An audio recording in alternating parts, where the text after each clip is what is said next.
What's going on, y'all? And welcome back to the Double M Live. Sheesh.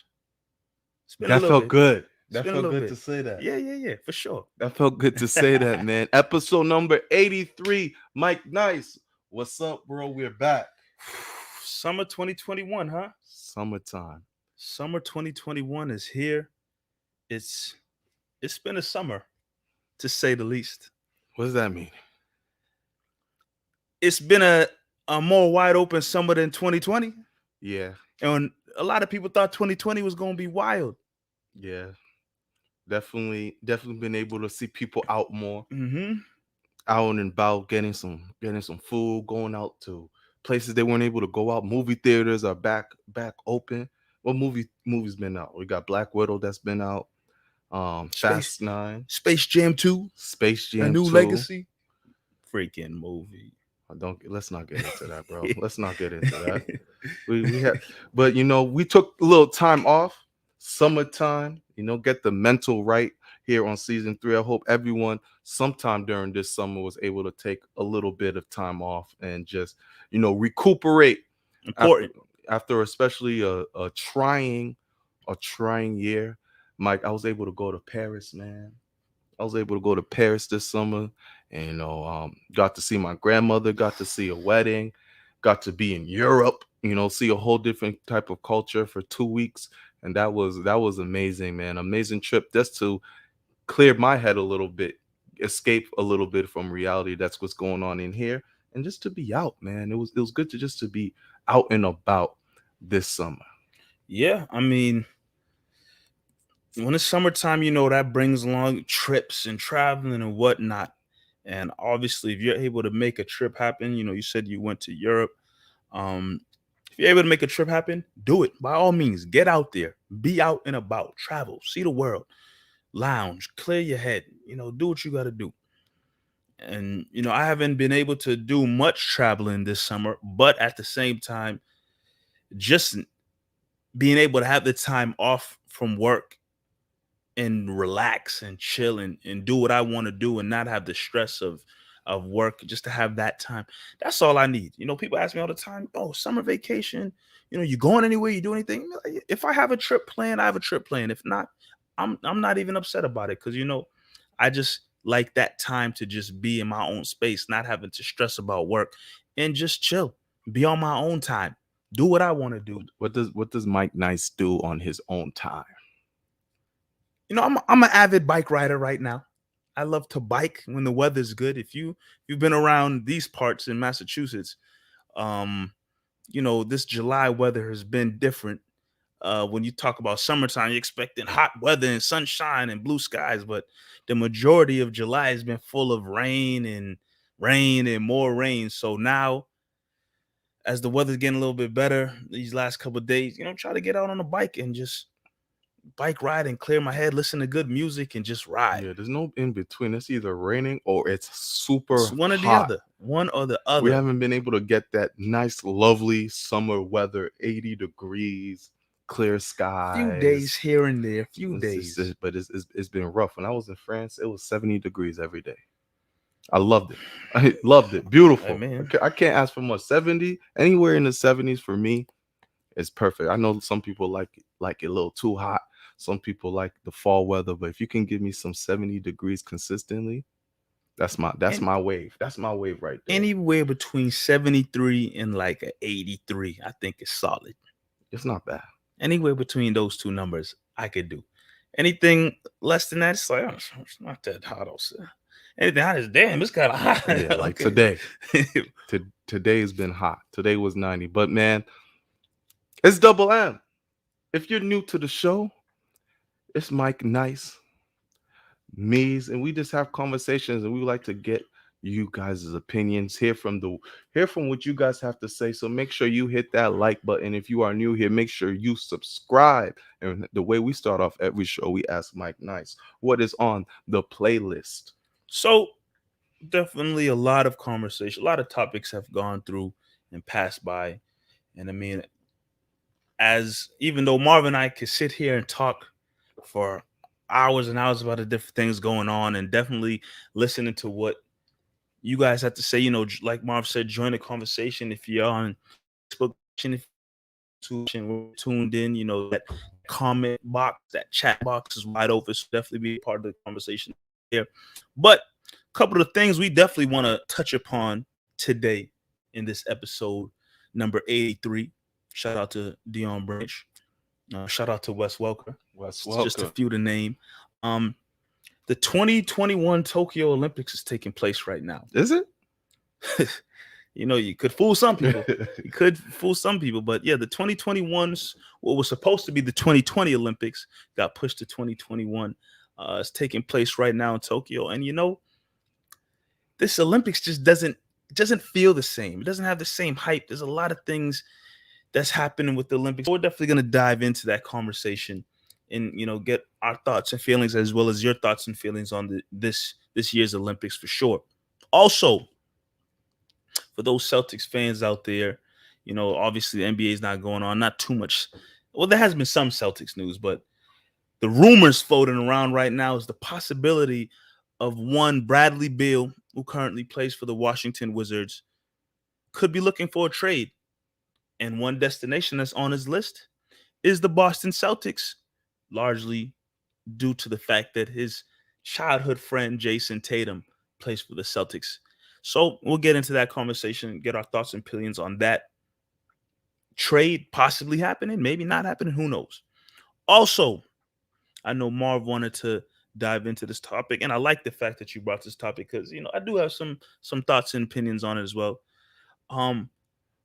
Posthumous albums that are released from artists who have passed away. Posthumous albums. Thoughts, feelings, opinions on those. I know you have some.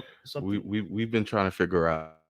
See, we've been trying to figure out how to say this word because it's spelled posthumous. But Google said it's posthumous. Google said it's posthumous. I think it's posthumous. Posthumous. So if you are watching and you know the correct way to say, please correct us. But we're gonna go with posthumous. Posthumous albums being released. Yes. But yeah, that is on the playlist today. Once again, it's Double M Live. This show doesn't roll along unless you guys are in the conversation with us. So by all means, join in. But let's get right to it, Marv. Let's get it, man. The 2021 Olympics in Tokyo. Popping off. 2021. So supposed to be 2020. Supposed to be 2020, but we all know what took place in 2020. What's still taking place in 2021. But they put the Olympics on hold. Yeah. Last year. So they did everything in their power to make sure that it can happen in 2021 to make up for that lost time. And there's an Olympics taking place. What kind of Olympics and everything going on? I don't know. But I will say this personally, not that I was like a big, I need to stay up and watch the Olympics and this and that. Not that I was always like that, but something about this year's Olympics just doesn't have the same Je ne sais quoi. Something's missing. It's not the same. I think there's several factors.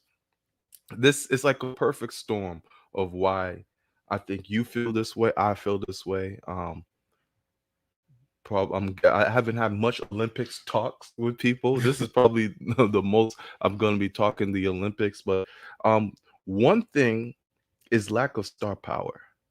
When you think of Olympics, man, like it only happens every 4 years. So when I'm thinking Olympics, I'm thinking mainly my childhood. And I'm thinking about names like Usain Bolt. Thinking about Michael Phelps. When the Olympics come on, you can't wait to just see how many gold medals is Michael Phelps going to get. What record is Usain Bolt going to win? You have Serena Williams. She's gonna take US on with the tennis. We're in a new wave, so like these are the newcomers coming in. I mean, you still have Simone Biles. She's the big name right now when you think about Olympians and the records that she has broken. But one, the lack of star power. Two, the Olympics, and I gotta phrase these things carefully. People getting canceled left and right for saying things. We don't want double M cancel, Marv, please. The Olympics is in Tokyo. They got a whole different type of time range than us. I was gonna say that crazy, Mike. I just listened. I was gonna say that I'm just crazy. listening, bro. It's in Tokyo, so some of their things that are going on is like at 4 or 5 o'clock in the morning, and nobody's really going to gonna stay up. Like the men's basketball game was like at 6 o'clock in the morning. Obviously, it wasn't at 6 o'clock in the morning in Tokyo, but I'm saying like there's a huge time difference, and so like matches and games and all that stuff are all over the place. So I think that plays a big role in consumption as well. And then the third thing, the most obvious one, the pandemic still going on, and not people are you hearing players and athletes getting COVID or can't go to Tokyo anymore. It's just there's a lot, and I think that's the perfect storm of why the Olympics hasn't hit like it used to. Like you go to a pizza shop or go to a barber shop, and the Olympics will be on the TV. I don't see that this year. Yeah, it's different. It's definitely different times right now when you talk about the Olympics. You talk about the time. I definitely trying to look up when's the next time the men's basketball team plays. And ESPN told me that game is at 12:30 a.m. You see, 12:30 a.m. I'm gonna stay up and watch it. I know I'm on vacation, but I'm not watching laying down watching men's basketball play at 12:30 a.m. That's for one reason. The time. Second reason. And, we talk about the Olympics and whatnot and it's different events. And don't get me wrong, Michael Phelps when Michael Phelps was swimming, you really hype for him. The big names, the star powers, like you said, whether it be swimming or gymnastics or tennis, whatnot. But then you always knew the U.S. for the most part, the USA men's basketball team, usually filled with star power, star talent, was like automatically going to go over there and dominate and take home the gold. Right. When you think about Olympics, a lot of the star power, known names are going to come from the basketball. Yeah. Over the years, going back to when they first brought the NBA players with the Dream Team. And then, of course, over the years, they've had some ups and downs. But most recently, you got the Redeem Team. And then, a couple other teams after that would have Kobe and LeBron and Carmelo and Dwayne Wade and big name guys. This year, they got some big name, Durant's there. He's known globally. Tatum, stardom's on the rise. Dame Lillard, stardom on the rise. After that, it's a B team, all-star team. Yeah. It's the all-star the USA men's basketball team, is not what it used to be, which is some of the reason why people like, tune into the Olympics. And the one team that we're expecting to dominate and bring home all the gold, it kind of suck. Individually, they're great. Oh yeah, individually they're great. I think the best roster on yes, Olympics. You're talking about players assembled from the greatest league in the world. Individually, they're great talent. They come together as a team, and they're struggling. Whether it be those exhibition games that they're playing, then they played their first game, a real game against France. They lost. We could dive into the men's basketball team, how they're assembled, but I just think overall, that's one sport where you assume the U.S. is going to dominate, and they're not. So that's not helping draw much attention to the Olympics. Or if you're a fan of the U.S. and you're hoping the U.S. takes home a bunch of gold, that's taken away from it as well. And then here's another thing. Do we really care about the Olympics? No, good question. Like seriously. Good question. Before, when you're young, you really felt like the hype of the Olympics. But how much weight does the Olympics hold currently in 2021? Is it as big of a deal anymore? Like before, you saw people with a lot of pride and going into the Olympics and, winning it for their country. I don't really feel that. Maybe it's me personally. I could be wrong. This could be speaking for myself, and I don't feel that sensation of, oh my God, this person's going to the Olympics and they're going to get gold, and this is for America or this is for whatever country. Like, do the Olympics matter as much as they used to be? Did they ever matter? I mean, they used to matter, of course, we know historically, but how much weight does the Olympics hold in 2021 is my question. That's to you and everyone who's watching. How much weight does the Olympics hold? Do we care as much if if it's like if US doesn't win gold? Tell you right now, I'm not losing any sleep. I'm not. Yeah. I mean, and our guy, our EP executive producer, Sam just said, comment, Olympics happening during a pandemic.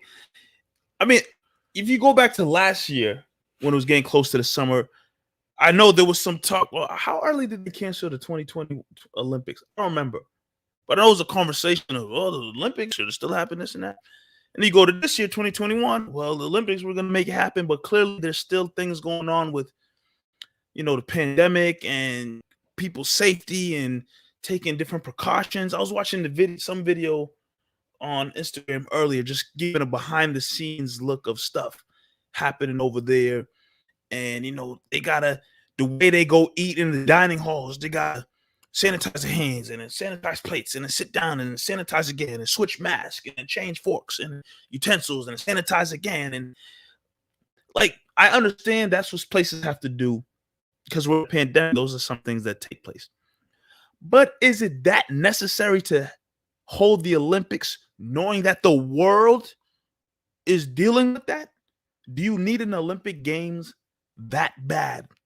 While the pandemic, while it may not be at the same height it was a year ago, is it still necessary to have right now while there's still things going on where people are taking precautions and trying to be safe and whatnot, because you're still somewhat dealing with COVID-19 being out and about? Yeah, that's very valid. COVID plays a huge part of this. Um, Luckily, outside of the men's basketball team, I didn't hear, and could be just my ignorance. I didn't hear of any big name stars that couldn't travel due to COVID outside of the basketball team. Once again, we have Super Super Soka saying he cares because it's only time where you see superstars be competitive, and yeah, and you're specifically talking about basketball. If you found out that the men's swimming team got bronze, do you care? No, I Then couldn't. good. I couldn't name you one person that's swimming right now for the U.S. swim team. No, I mean I probably could 8 years ago because you watch Who Phelps, you recognize the Who Phelps teams. and Yeah, Ryan Lofty. that dude that used to get faded. He used to get faded. There's only two names I know: Michael But- Phelps and Ryan Lofty. But that's star power. Mhm. Star power drives it. So I guarantee if there's a budding star that comes out of the Olympics in 2 weeks, the following 4 years, we're gonna look out for that person. Like, okay, let's see what they do this year. There just wasn't no star really outside of Simone Biles, and I'm talking generic. Obviously, I don't follow most of these. I don't follow gymnastics. I don't follow the swimming team. If it's not there in my face, I'm not following. But if there's a budding superstar, it definitely catches my attention, right? And another thing that's with these Olympics, I seen something where it's like NBC is not even allowing clips, right, to be shared on social media, like on Twitter and such. And at first, I didn't even realize, but then I thought to myself, wow, that's true. I'm not really seeing any highlights of things that's going on with Olympics, and that's a big f up on NBC and the Olympics part. If you want to drive people to see things in this generation that we're in, a 10-second clip could change anything. That could make me say, oh, I want to see how this person does in the third round, or how they advance. That's what got me with the Euro Cup. I couldn't watch every single game in the Euro Cup, but there was clips that were coming out on Twitter all the time. I said, oh, this person went off for 3 goals. I'm gonna make sure I watch that team next week when they face so and so. There's none of that. I don't see no type of highlights or anything like that's going on. Yeah, I really don't see highlights. Like, I got Bleacher Report and ESPN on my phone. I may get a notification of who won something, but like, do I want to just read a notification or do I want to see the highlights? And if I'm not seeing highlights, it's a little different. I know I see Super Soaker saying that track and field, and hey, if you like watching track and field, by all means, do that. Oh, and I enjoy it. But to some casual fans, when you're watching, if you know Usain Bolt running, oh, I'm tuned in. I remember a couple years ago, I was not missing a Usain Bolt Right.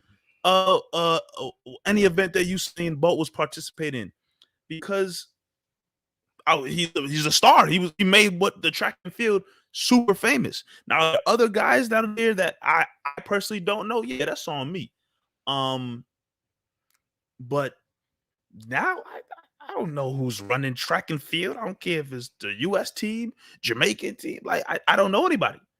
And I don't even know when the events are happening. 2 o'clock morning. Just as me, we're just too casual when it comes to it. We don't. But that's just speaking to the Olympics overall. I don't care that much, unless somebody's trying to break a gold record, and they're pushed in the limelight like Phelps and Usain Bolt and those people. Unless they're pushed out there constantly, then I'll be like, all right, let me tune in. Who was Usain Bolt until the media really started pushing him because he was breaking records? I didn't know. Who was Michael Phelps before the media started pushing him because he's getting all these medals? I don't know.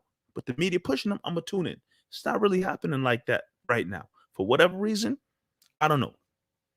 Like, I don't, however they keep records of, the most watched Olympics in time in history, I tell you what. It ain't going to be this. It ain't going to be 2021 in Tokyo.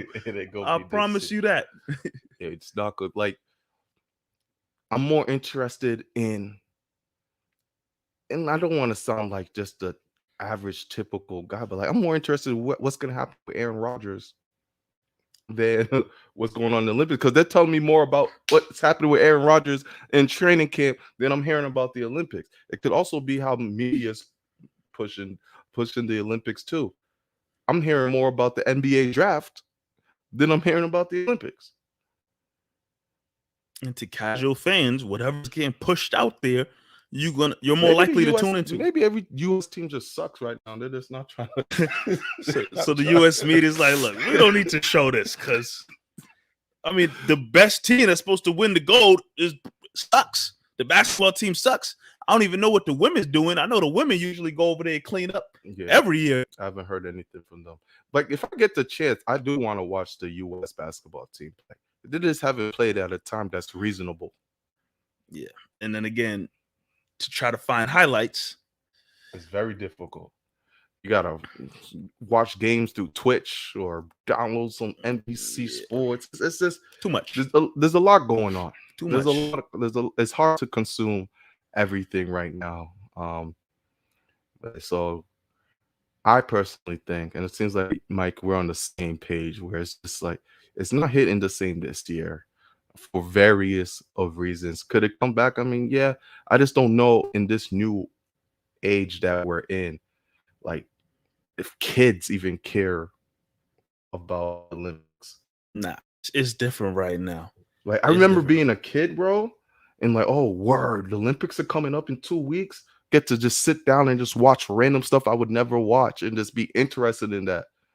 Yeah. That doesn't really, I don't think kids are really out there like, oh, word, the Olympics are on. Yeah, it's not the same. But even though we're here saying this, could be totally wrong. Could be wrong, one. And two, if you're watching this show right now and you are very into the Olympics and staying up at those times and watching these different events, by all means, enjoy. Be happy. I see. I always see him saying the Olympics been putting him to sleep real nice last week. If you tuned in and watched it, enjoy it by all means. The Olympics is going on. It's popping right now. Marvin and I just giving our thoughts and opinions. Yeah, that's all. I just think it's it. I mean, I got to do a better job at just, when I'm not doing anything, I just got put on what's on NBC. Put on just NBC and just see if something catches my eye. I'll catch up. Highlight. I saw something. I don't know what it was, and if you've seen it too, like, it wasn't basketball, but it was a hoop. with no Oh, backboard. netball. That's what it's called, netball, bro. What is that? I don't know, but I feel like it's. I feel like my mom. I heard for netball from my mom. I feel like it's something she used to play back in the Caribbean or something like that. It's an Olympic sport now. I saw it. I said, "What the hell is this?" It's just a hoop. It's just hoop. No backboard. Look hard as hell. I'll tell you what. And like, I don't know, the way they were. Sometimes you miss and you still got a point. It was just. Oh, I don't know. It was weird. Maybe I just couldn't understand what was going on. But it wasn't dribbling like that. I didn't see no Kyrie. I got more questions, but I ain't gonna ask them right now. Is it a men and women sport? This is gonna be bad, but I couldn't tell. It's like maybe it's co-ed. Maybe it was co-ed. Olympic got co-ed sports, bro. Yeah, they definitely got co-ed sports. No, what sport they do co-ed? I don't know, bro. I just made that up. I just made that up. I couldn't tell what the man, I don't know. Like I said, I'm not trying to get canceled. It's netball, I believe. Netball. I just didn't understand. I know handball. Handball's an Olympic sport. Yeah, I know the javelin. Yeah, track and field, bro. Track and field, and they got some new stuff they've added this year. I think like karate. Karate's an Olympic sport. I feel like it is. There's some new. There's some new stuff added this year. I'm pretty sure. Can I tell you what exactly? I'm not 100% sure, but I know they've added some new events in or sports or something like that, and I feel like karate might be one of them. That's nice. That's nice. Give these kids an opportunity. Hope it's not some grown ass men doing karate. You think it's kids? You think it's the Karate Kid out there, bro? Yeah, bro. I don't. There's some kids doing some. I don't. Why think you got so. some grown ass men doing karate? It's a sport, bro. I don't. Again, Get your black belt by the time you're like 13. I'm a novice when it comes to some of these sports. I'm a novice when it comes to Olympics. Got dojo instructors signing up for the do karate. They advanced. You want to see little kids try to do karate? Yes. Or you want to see freaking real martial art masters who've mastered it for years in their craft doing it? Ninjas. You want to see ninjas fight or little kids trying their best? Nah, bro. Kids are nice if they got their black belts. But if they master ninjas after like 15 years, bro. Let's change the subject, bro. Because this is going off. Why they gotta be? It's karate. It's different forms of fighting that ninjas can do. There's karate, taekwondo, jiu-jitsu.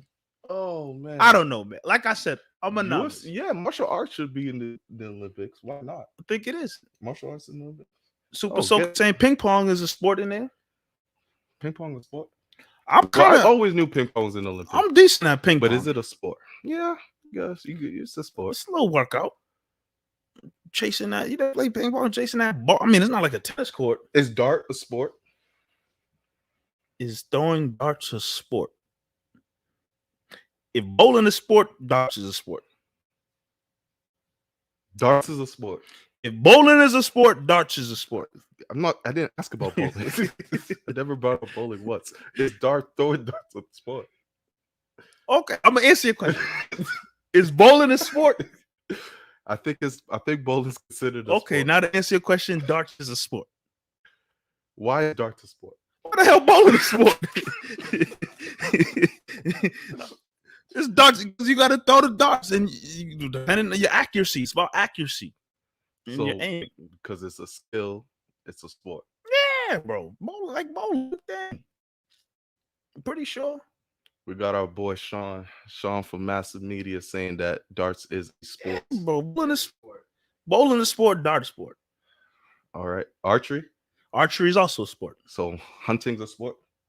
Yeah, bro. They be hunting animals and stuff. That's a sport, bro. Yeah. Might be illegal some places, but it's a sport. Hunting season. Never just see cartoon rabbit season, duck season. It's not a sport. It's a sport, bro. People hunt for activity, for fun, right, sport. So it's cause of... Huh? I don't want to. Is NASCAR a sport, bro? NASCAR's always confused me. What about driving a car really fast is a sport. I don't know. I don't know if I consider. I don't know if I personally consider that, because all you're doing is driving a car. But it takes skill, right? Yeah, and because you got these races, some people have better skill than others. So Jeff Gordon was nasty at driving. right. So throwing darts. I drive down 93. I can stay in my lane. Does that mean I'm a sports? I'm in a sport. But you're not drifted. Man, merging on some of these, merging on and off, it could be kind of wild. Roundabouts kind of crazy, bro. So you calling yourself a race car sports athlete? I could do it. You could do it. I could drive NASCAR. You can't do it. You can't do it. I can't put my foot on the pedal and turn wheel. You're disrespecting the sport. Oh my goodness. You're disrespecting the sport, bro. That's crazy. You called yourself Jeff Gordon.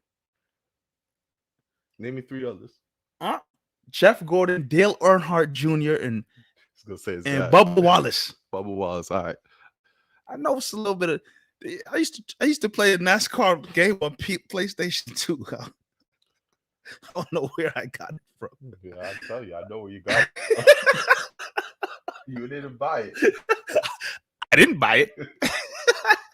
Oh my goodness. Oh, this is Double M, man. You see what it is. Conversations flowing while we see the chat popping off. Tell a friend to tell a friend. Double M is live right now. Press that share button. Press that like button. Spread the word. Super Soaker don't like the idea that shooting is an event, huh? What? So shooting a gun as a sport? Shooting ducks. I think that's what it is, right? Oh, when they throw the disc in there, you shoot that? That's a duck. Sorry, disc. That's a sport. I mean, it's similar like throwing darts. It's about accuracy. So how you want to consider that a sport and not driving a car? Because you're shooting, you're aiming, and you're throwing the dart. What about driving is a sport? It's not just driving though. Turning the wheel and pressing the gas. Speed, the need for speed. It's a great game. Drifting. Need for Speed Underground. Knowing how to shift the gears. If everyone could do it, why doesn't everyone do it? You don't see the highway, bro. You don't see people driving sometimes. They doing it out there. Oh my God. They doing it. Various type of cars. They doing it. But I mean, everybody different. I don't know. NASCAR's always been weird to me. Don't get in that argument with NASCAR drivers and fans though. And I hope if anyone's a fan of the Indy 500, you talk to Mike. I like Jeff Gordon though. I'm a huge Jeff Gordon fan. You're a huge Jeff Gordon fan? I really like when Jeff Gordon was racing. You're a huge Jeff Gordon fan. Yes. Jeff Gordon was nice, bro. He was one of the best. You're telling me you sat down and I've never watched the NASCAR race. You're a huge Jeff Gordon. He was on the Wheaties box and Frosted Flakes, bro. I remember back in the day, Jeff Gordon was popping. So what makes you a Jeff Gordon fan?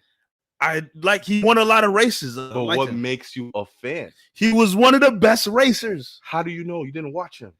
ESPN, bro, told me he run the race. So because ESPN told you he won, you became a fan of his. Man, Jeff Gordon was nice. I'm not saying he was. My question is, why are you a fan?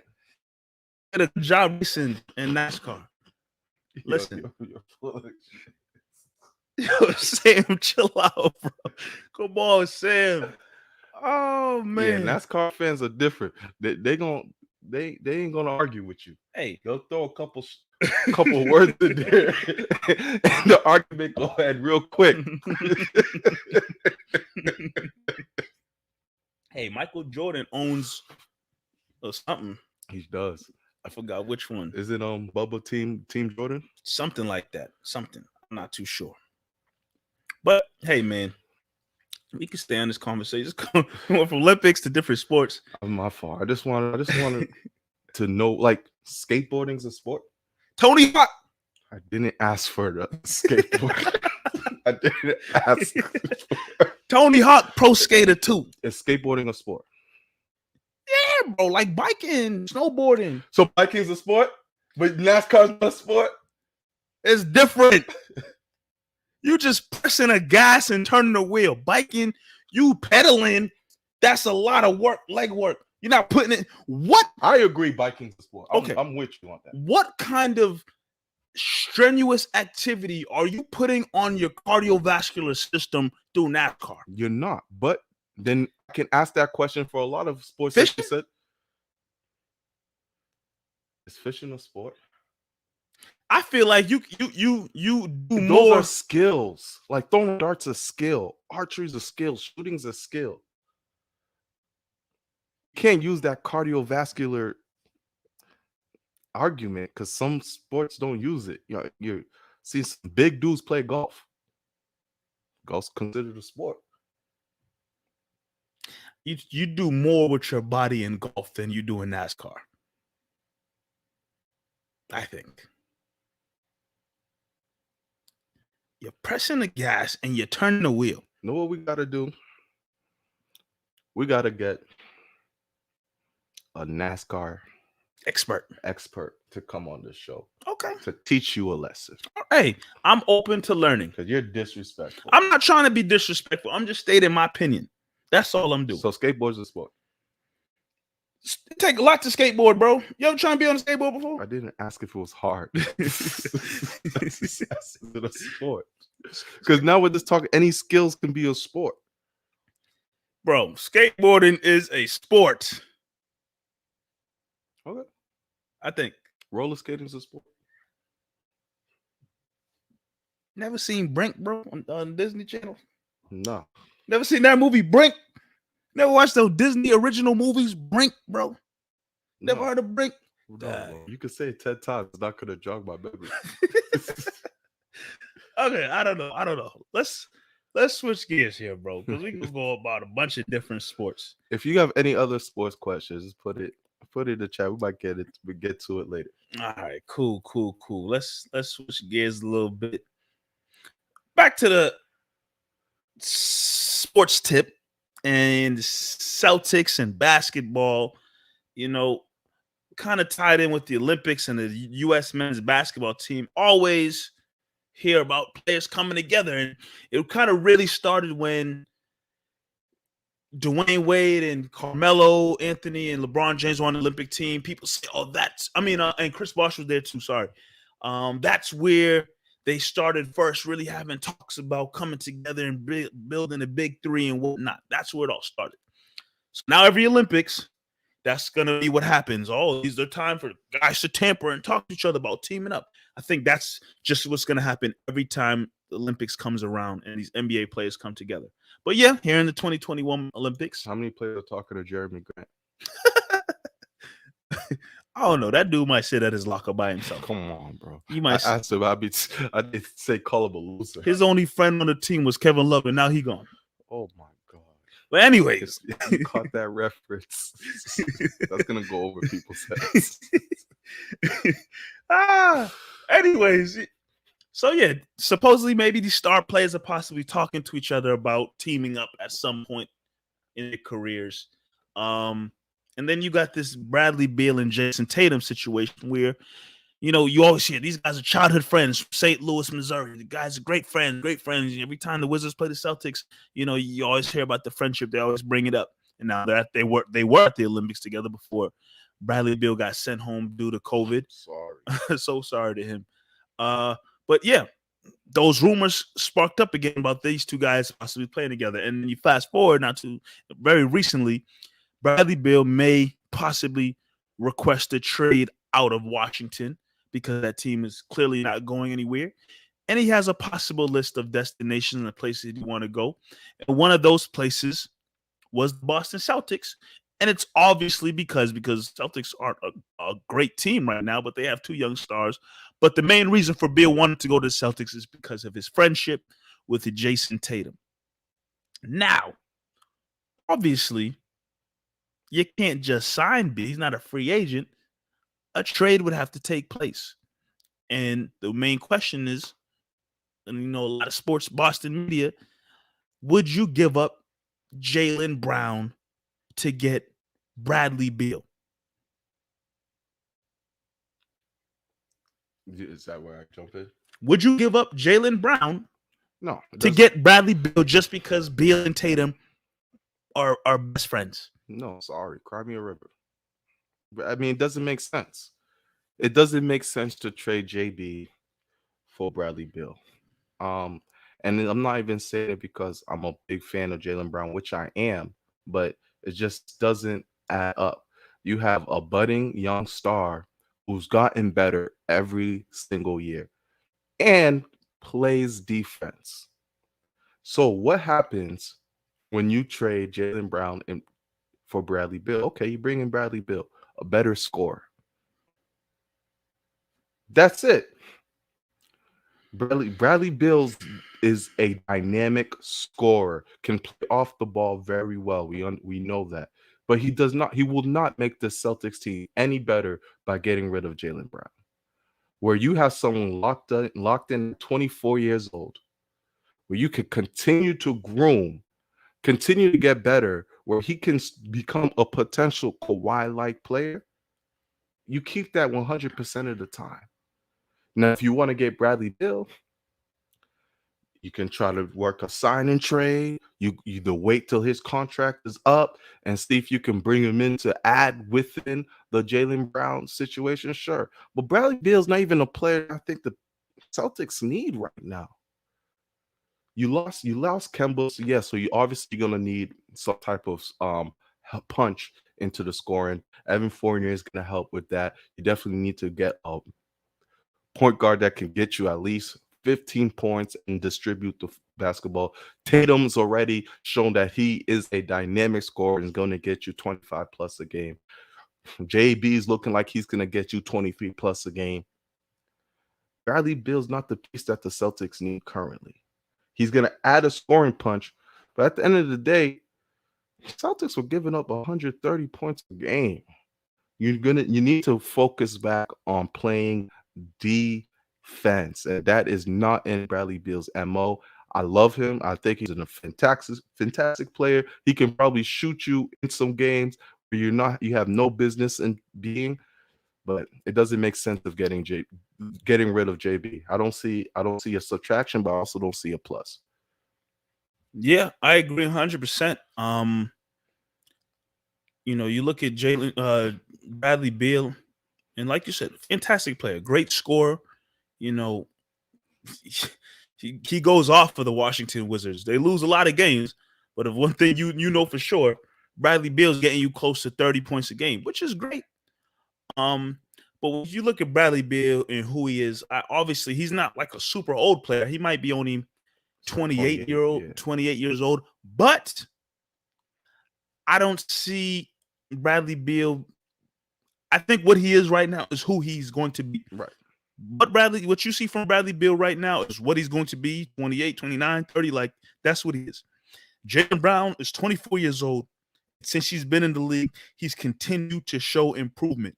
He's continued to get better with different areas of his game. Why make that trade? And there's people who say, oh, well, it'll help the team chemistry because Tatum and Beal are good friends. Unless Tatum and Jaylen Brown got some serious beef where they've said they don't want to play with each other, they don't like each other or something, maybe that's where you entertain the idea. But from all accounts, and I know there's people in the media who try to sometimes push this narrative, oh, they're not really friends, they're not best, but from all accounts, they have no beef with each other. Are they chilling at each other's crib on the weekends? Maybe not. But when it comes down to playing basketball, which is what they're supposed to do, it doesn't seem like they have any beef or issues, and they work just fine. Now, the team around them needs to be better. I think we can all agree with that. But at the end of the day, I don't think a trade needs to happen because it's not necessarily changing anything on the team. And I don't think the whole friendship thing matters because I think Tatum and Brown are just fine. Now, I've also heard the other idea of possibly, well, could you get Beal without giving up Brown? Now you're talking about losing Smart, Fournier, Tristan Thompson, and draft picks. Now you're talking about all of that. Now you lose depth. And they got to rebuild the team that way. Building a big three with Tatum, Brown, and Beal, it sounds nice. It looks sexy. It looks cool and all, but you're damn near having three players at the same position in a sense. That doesn't help your team. Like, yeah, you'll get a scoring punch, but like people already sometimes complain, well, Tatum and Brown kind of play the same position. So do you need both? Now you would possibly talking about 3 guys at the same position. I don't know. It sounds great. It looks great, but I don't know what it necessarily does for your team. At the end of the day, I think what it boils down to is you have a player in Jaylen Brown who is continuously showing improvement every year he's been in the league, and he's only 24, turning 25, nowhere near his prime yet. Neither is Tatum. So there's no point in making that move. And I know I brought it up I posted it on Facebook something. Well, you got to keep your star player happy, and if that's what Tatum wants, you got to keep him happy.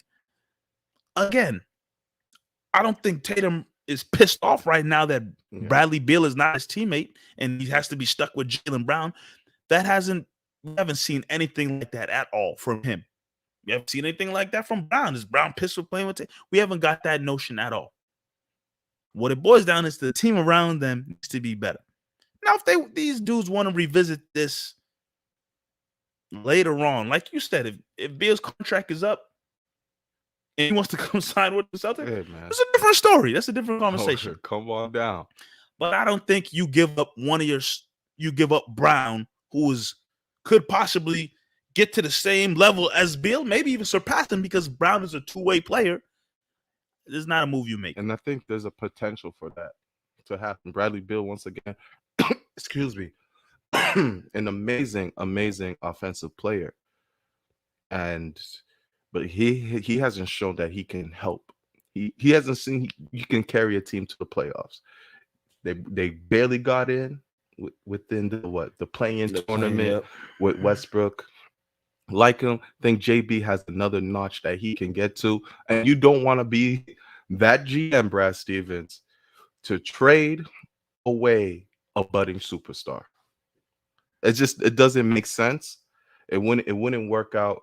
You gotta wait it out. I know Bradley Beal's a sexy name, but I just don't see it helping the Celtics immediately. Not at this moment. If Bradley Beal was a point guard, now we're talking interest. But right now he's a two guard, scores any which way you want, but can't. I don't see it, man. I don't see it right now with the Celtics. Draft coming up Thursday. We'll see what moves they make during this offseason. Brad's got a lot on his plate. I'm surprised Tristan Thompson's still on this team. He's looking like the odd man out right now. We'll see what they do with Marcus Smart, and that's when we'll know where this team is heading. That Marcus Smart decision that Brad Stevens makes, is gonna be huge. Yeah, I mean, the new coach, he may talk up Marcus Smart a lot in his press conference and whatnot, and it made it seem as if they really look at him as a huge part of this team. I've thought this over the last few years, and I think maybe Ime thinks this as well. The core is Brown, Tatum, and Smart. And what you put around them 3 guys, you got to figure that out. But those are the 3 core guys. Hopefully, in my opinion, I don't want them to move Smart. I just think it's about who you bring around them 3 guys. Mainly those 2 guys, but who you bring around those 3 guys. I like Smart. I just don't see him as a core. I think I think the team does. I mean, Brad brought in Jaylen Brown, Tatum, and Marcus Smart when it came to the coaching decision. And, the team obviously values Marcus Smart. But if things need to get shaken up, and I think we all agree things need to be shaken up, and if Marcus Smart, sucks to say, if he had to be the sacrifice. It all depends on what's coming in return. Yeah, of course. It would have to depend. Like, Pelicans tried to offer some sorry-ass trade with Eric Bledsoe and some number 13 pick. Yeah, cool. Get that out of here. Now, if it was for Orlando's Vucevic at the time, like I said before, sign me up. But we'll see. We'll see what Marcus Smart's value is at this point in his career as well. I think Super Soaker Sain's asking about Kyle Lowry's a possible option at point guard for the Celtics. Yeah, at the right price. Yeah, we're not giving. I saw something today. Price. 90 million 3 years. Yeah, looking for Kyle Lowry's looking for money. And look, Kyle Lowry's nice. He's Celtics don't need to be giving that much money to Kyle Lowry. No. He can go find that somewhere. By all means, good luck to him. But Celtics are not in a position to give Kyle him that Lowry much. would be perfect for this team. Like, he'd be the perfect, like, the exact point guard you need is a player like Kyle Lowry. His asking price, though, It's too much. too It's much. crazy. He'd bring the toughness, plays defense, can score at tiny moments, And know how to get the ball around. He's like the perfect person you would Yeah. want to be on this young team. Is a Kyle Lowry. You couldn't ask for anything better. Maybe like a Mike Conley, a Kyle Lowry. Those type of players is what you would want out of your team. Yeah. Quick question: Is it fair to say that Kemba was just never gonna work here from the jump? I think we all got hype off the name of Kemba Walker and what he was, but like, was he just never gonna work out here? Even if he's Explain why you said that. assuming Tatum and Brown were becoming what they were gonna become, and knowing, like, we can look at this team now, like you need a guard who can facilitate, get the ball out there. You would love somebody who can distribute and get Tatum and Brown and other players. If you had good shooters on your team, get them the ball to set them. That's not really who Kemba is. I think so. That's what I'm saying. Knowing that Tatum and Brown have become, or we're going to become what they are, was Kemba ever really a good fit? Yes. Because sorry to cut you off, but because Kemba's a scoring point guard. Right. Kyrie was a scoring point guard. Yes. But Kyrie was like an automatic 25, go out there and do that. Mm-hmm. Kemba, I think with Brad Stevens' system, yes, Kemba could have worked due to how they moved the ball. And it's not like when Kemba was on playing decently, he was a ball stopper. No. You know, he wasn't someone who dominated the ball. He still let Tatum and Brown cook. It's just Kemba was the issue. Kemba wasn't consistent. Kemba, when you got to the playoffs in the bubble, like, it really kills me because I saw this coming. Celtics had a huge opportunity in the bubble to win it all. They did. A huge opportunity to win it all. And Kemba was a huge reason why that didn't happen.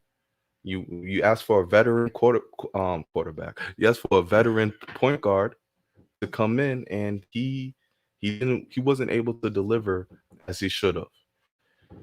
So I think Kemba could have worked in a perfect world in Brad Stevens' system and the way how they move the ball, things like that. But Tatum Brown don't really play in Brad Stevens' system, but that's because they're becoming their own superstars in themselves. But yeah, Kemba could have worked out in a perfect world with his skill set. We got a brand new system now, though. So this is a brand new system. So we're gonna see what Coach Ime Udoka brings to the table. Because with Tatum and Brown, and last year proved it, you need a scoring point guard. You needed someone to get buckets as well. You need a combo guard. Yeah, like a Brogdon, Drew Holiday. Exactly. Like, look at when Marcus Smart is on, the team goes.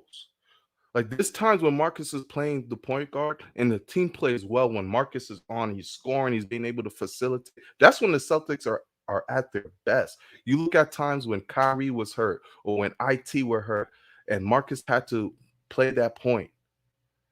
The team didn't really falter. They played really well. You remember those times when Kyrie was gone and it was like, oh man, the Celtics record is better when Kyrie's out than when he's playing. That was a conversation. Combo guard. Marcus Smart was able, I'm not saying he should be the starter, whatnot, but it's like when you have someone who could score and defend and facilitate, it worked. It worked with the Celtics. That's why I think you still need someone that can get you 15 plus as a point guard, but understand that everyone needs to get theirs as well. While we're here though, we're gonna talk to you guys, give you guys a quick update with Double M and what we've been doing, and we're gonna switch our batteries as well. But Double M still on season 3.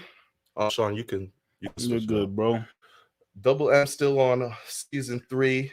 We had a lot of guests this season. Ooh, A lot from I can list some off. Just yeah, to, like what? who we had on Irk. here rocking with us. We had Irk, our boy, Jamal Bonnet, the painter, the creator, the artist himself.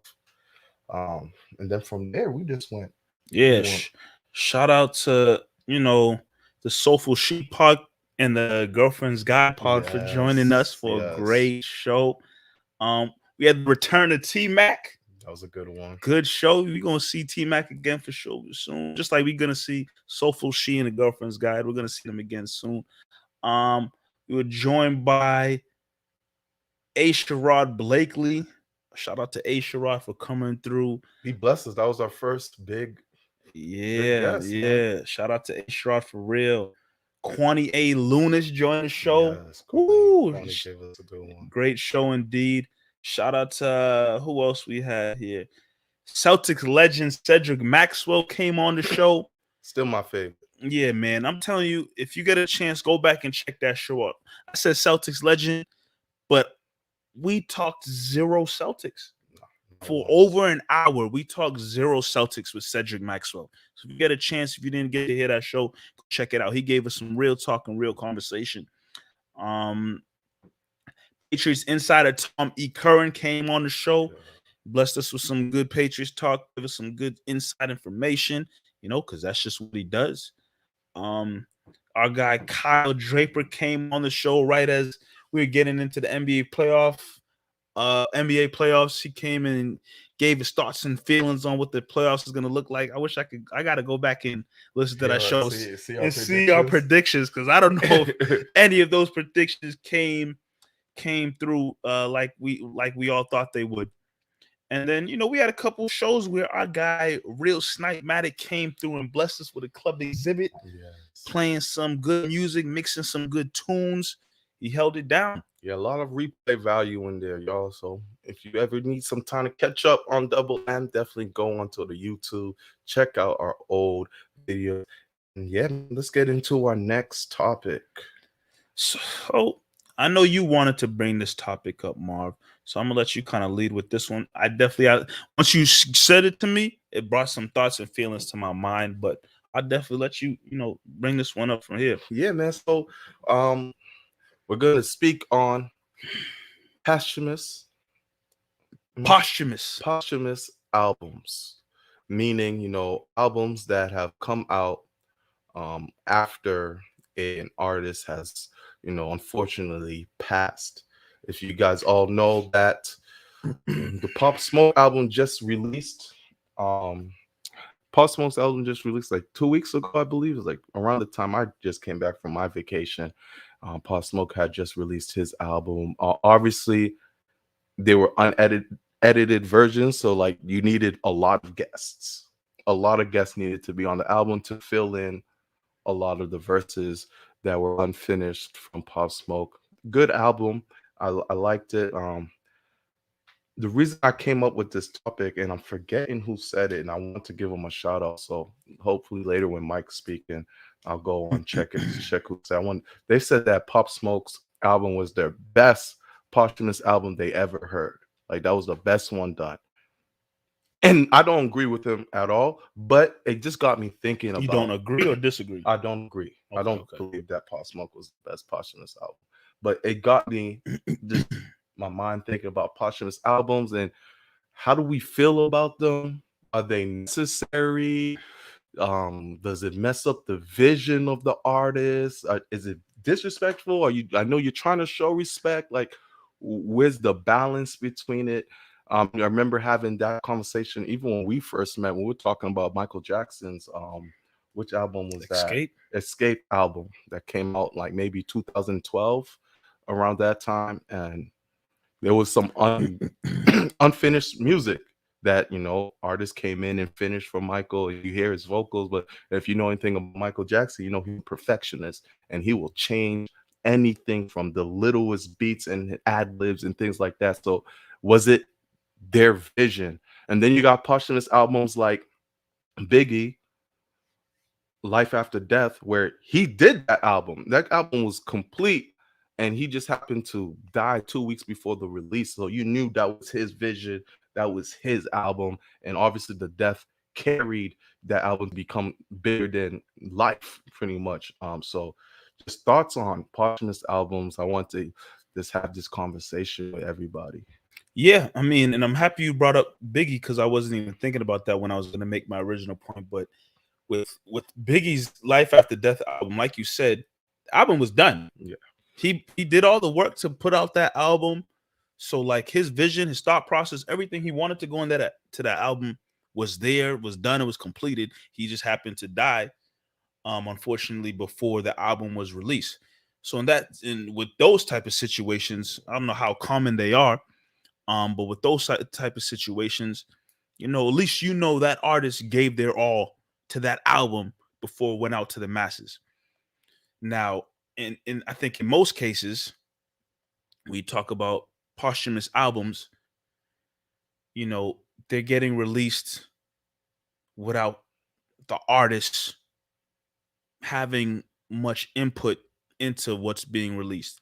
And I never really gave it too much thought, before until you and I had that Michael Jackson conversation. Because if you know me well, Michael Jackson is my favorite artist of all time.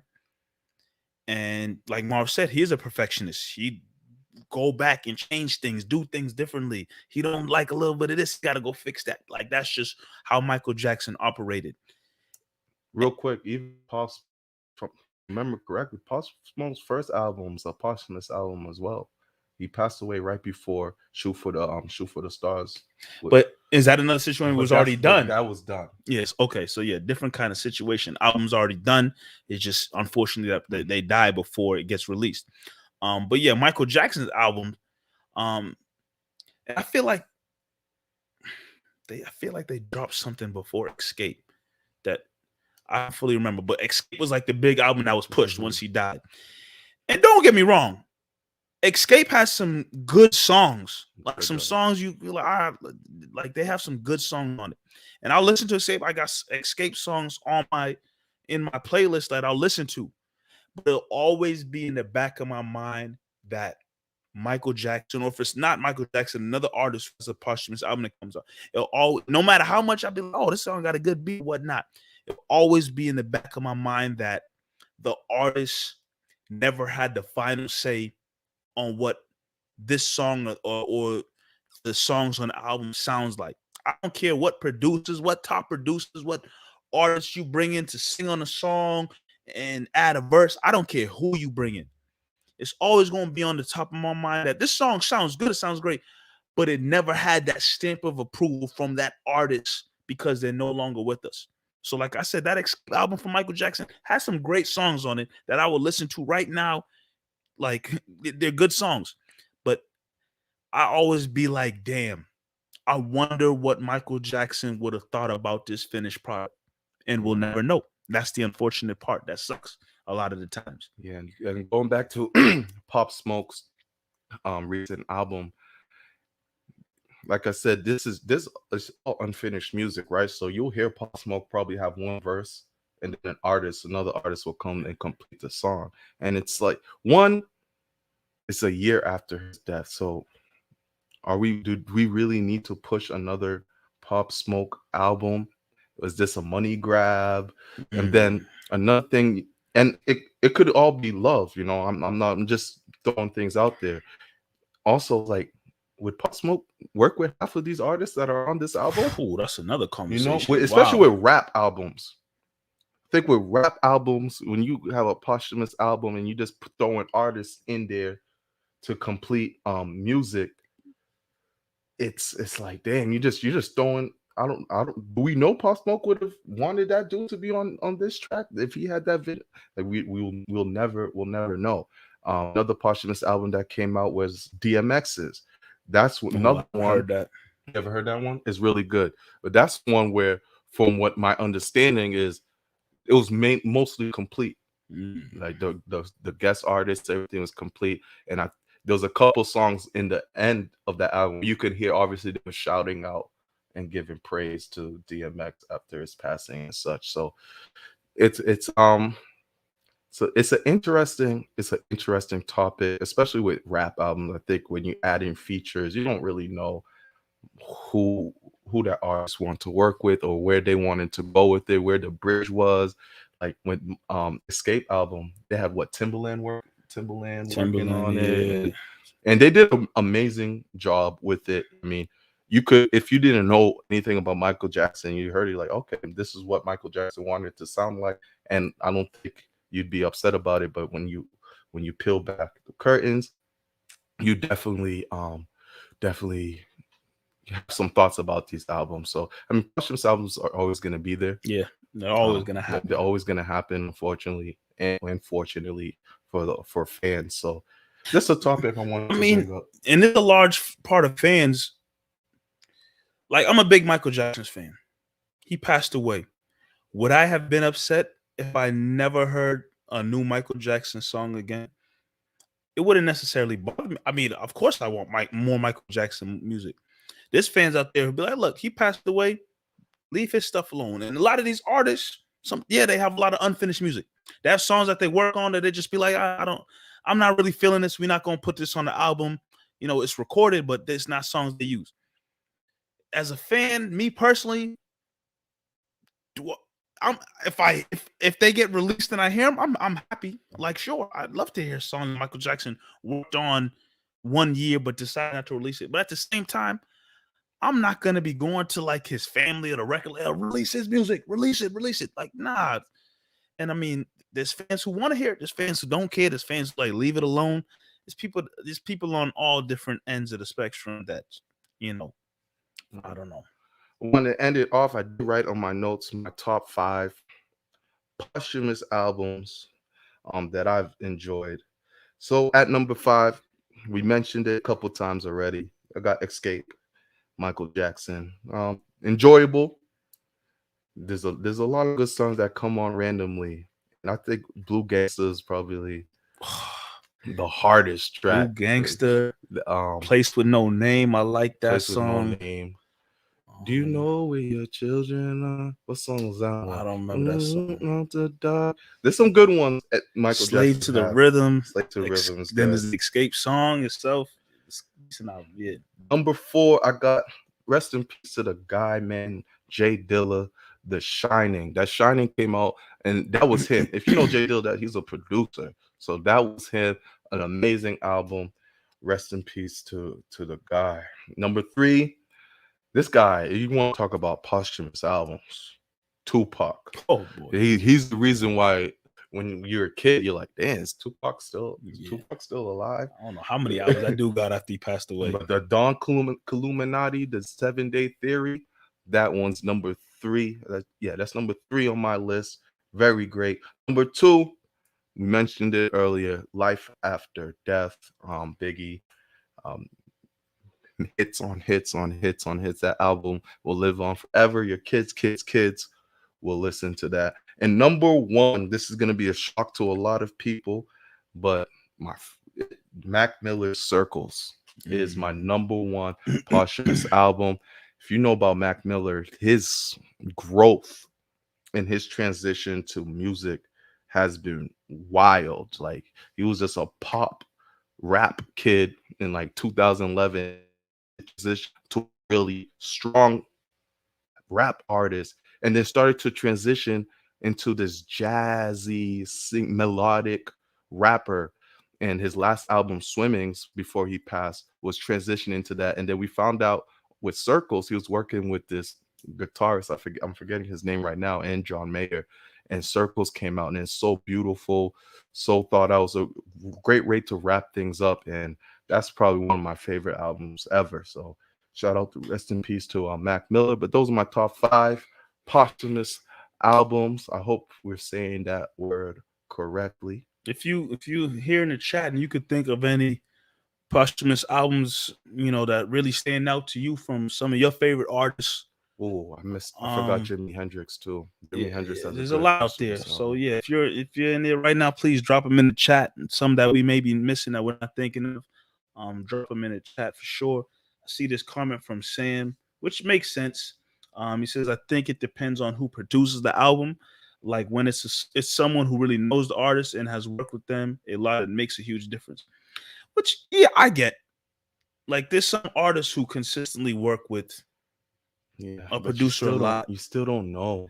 You'll never know. Yeah, you'll never know. Even that producer that may work with them a lot, like they could say, I think all they can say in the studio, and I think they would like it. I Right. think they'd like this beat. I think they'd like this, but you'll never really fully get that stamp of like the artist saying, "Yeah, that's the one right there. That's it."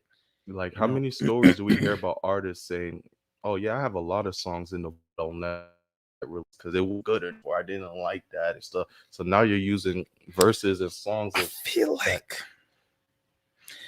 I feel like I'm thinking, yeah, Aaliyah definitely popped up in my head. Sim, I feel like there might be an artist or two who never had posthumous albums drop because their family is like, yo, we're not releasing anything. I feel is Aaliyah the person I'm thinking I of? don't think did Aaliyah have a posthumous? I don't think I Aaliyah don't had a think she posthumous did, album. No, and she might not be the only artist out I there. think Aaliyah passed right after her album dropped. And then nothing came out, and no No, more came out after that. there was no posthumous album. I don't know if it's Aaliyah or could be Aaliyah, but I feel like there's an artist that's like there's music from them that's unreleased, but the family or whoever's saying nah, it's not happening. I don't know if it's Aaliyah or I'm drawing a blank on who else it could be, but there's someone that's like nah, which is crazy because it's sad to say, but a posthumous album is gonna make mad money. If the artist is big enough, is Big Pun? Are you saying Big Pun has music that hasn't been released? Is that what you're saying by Big Pun? But yeah, this posthumous albums are gonna make money regardless. And if you have a family or whatever saying, look, we're not releasing. Same saying it is Aaliyah. Okay. See, I knew I was thinking of some families doing it. Because I would like artists make music. Does every song make the cut to a 12 song album? No. I think I could be wrong. Now that we're talking about Aaliyah, I think Missy had once had like an unreleased Aaliyah verse. I could be making a blanket. I definitely got to look back into it. I don't Whitney Houston Essential album. Yeah, so that's another thing too. Like it's not a posthumous album, But what but they then they do like a their compilation of great compilation, songs. greatest hits and stuff. I don't. I I mean, don't have a problem with those. no. I think those come out. Those will always And come. those are great. Yeah, If you could have a drop a album just with an artist's greatest songs, I don't see yeah. no I think problem with that. that's like when I was a kid and I wanted to get to know an artist. Like, okay, I really want to dive into Bob Marley. First thing I used to go to is the greatest hits. Mm. Or I wanted to learn more about Outkast. I go to Outkast greatest hits albums. Okay, now this album's from what? This song's from what album? Oh, okay, let me dive in. This song's from this. Okay, let me go dive in. I gotta read up some more on that Aaliyah situation with her uncle because I'm saying if Aaliyah released a posthumous album, Yes, that's Alexa K said it was Chris. It was Chris Brown, not Missy. Chris Brown did have a song yeah. with an Aaliyah verse. Yeah, on his that X album, what's it called? X something. I forgot what that album it is. How could they know? How Yes, could how they did I know? know? Yes, Yeah, that song. But yeah, I would love to read up more on why Uncle refuses to release the music because, like I'm saying, mad money is a lot of money would come from that. A lot of money, and it's not all about the money. We know that. I don't know his reasons for not releasing the music. Maybe he just wants to be respectful of his niece that passed away. I right. don't know, but over and just speaking in general, because how big Aaliyah was and still is now, that posthumous album is breaking records if it was to ever drop. Another comment here. I like this question. What about remix albums when they take old verses and put them in other artists? Like, for example, Biggie is the first one that comes to mind. That's when you had Nasty Girl. You know, you're taking a verse from Biggie and you're just making a whole different type of song with it. Um, I I don't don't know think if it's. I wouldn't call it. I mean, you could call. I don't want to call it a posthumous album, but for my generation, I think it definitely helped get to understand Biggie more. I still have that album in my library, and it definitely like, oh, what verse was this from? Once again, maybe just me being a nerd, but just wanting to go back and hear what the original was, and just introducing a new generation because that came out, I believe, in like 2006. You're mm, giving a whole new generation of Biggie's music. yeah, it's that's an interesting. Biggie Duets. Yeah, that's the album that comes to mind. That's a great album. This is one with Bob Marley and Biggie. Woo! That's a force. I'm happy you brought this topic up because it really brings up an interesting conversation. Like I said, after the show, I'm definitely going to read into more about that Aaliyah situation because I'm very curious as to why um unreleased music from her isn't getting dropped. I want to learn more about it. But yeah, Well, everybody, welcome back, man. Welcome back to Double M. We took our mental health break. Hope you guys are taking care of your body, taking care of your mental, taking care of everything that you need to take care of. Gear up. Season 3 is still on, still strong. We got a lot of things coming up. Even next week, you might even see a couple new additions to the show. Who knows? Who knows? But stay tuned. We appreciate everyone for tuning in into the comments. couple shout outs. Give them out, man. Give them out. Shout out to our executive producer, El Cutie with a gap. Yes, sir. You know, What a weekend. what a weekend this past Friday. Our executive producer tied the knot. He's now a married man. So shout out to our guy Sam. Big things, We man. gotta get Beautiful we wedding. gotta get Sam on the show and talk wedding We things, gonna we gonna get Sam talk in. marriage things with him. Yeah, Big man. big men talk. Sam, we gotta get you on the show and just talk about what it means to be, a married man. What goes into it, your thoughts and feelings. We got to hear from you, Sam. So be ready for that coming up real soon, real soon, real soon. I like that. I Uh, like that. Shout out to the rest of the Double M team: Sai, Kiki, Real Snipe, Matic, Josh. You know, foot still on the gas pedal. Double M still to the moon, and we still rocking. Shout out to Massive Media as well, holding us down. And shout out again to everybody tuned in. Um, it's been Double M.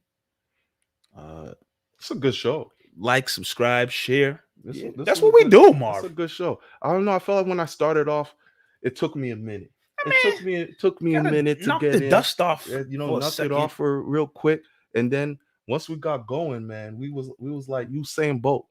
You couldn't catch us. Once you get back into the groove, it don't take much, man. Don't take much. This is what we do. This is what we do. It's Double M for you. To the moon.